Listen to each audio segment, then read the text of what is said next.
paranormal literature, there are a number of cases in which abductees describe the feeling that their world has been altered. The colors seem different, the sounds seem muted or tinny, their surroundings seem off.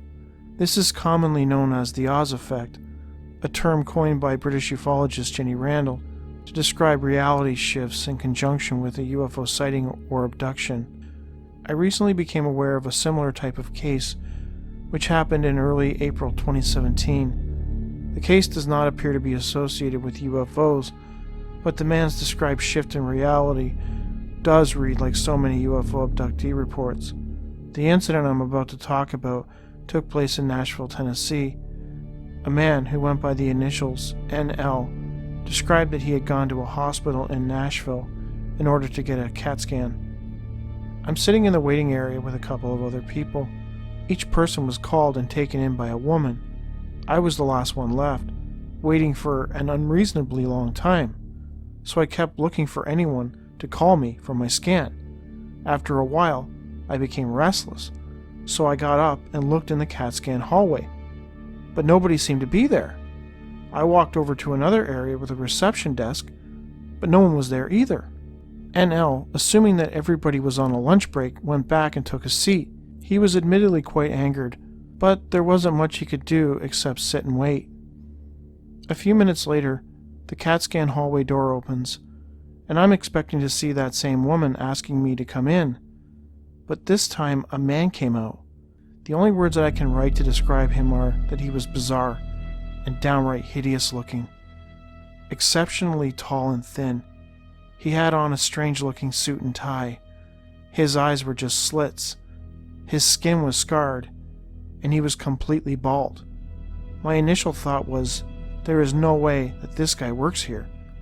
He looked so horrid. He would simply scare children and half the people that needed scans. He also had the most insidious wide grin. I wasn't really scared, but completely perplexed why this guy would be allowed to work in this environment. The strange grinning man called out NL's first name, taking great pains in pronouncing it.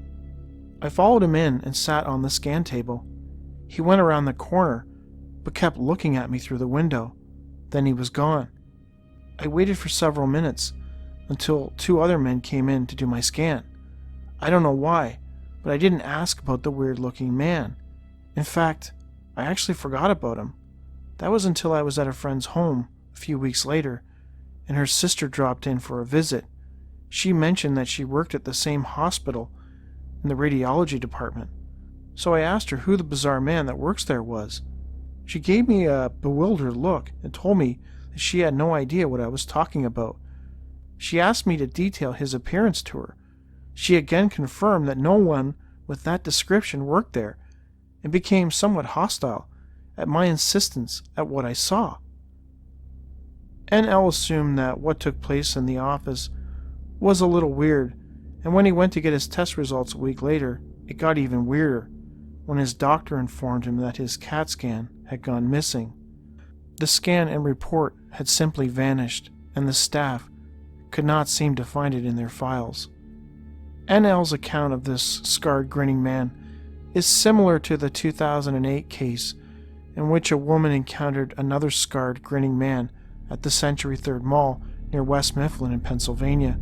While her case involved merely a sighting and not much else, NL's account almost suggests a type of Oz effect was at work, as he described that the doctor's office suddenly emptied out without him noticing, followed by the arrival of this strange man. The fact that the files went missing might just be a coincidence, as files are lost all the time, but given the strange nature of the case, I have to assume something else happened that day.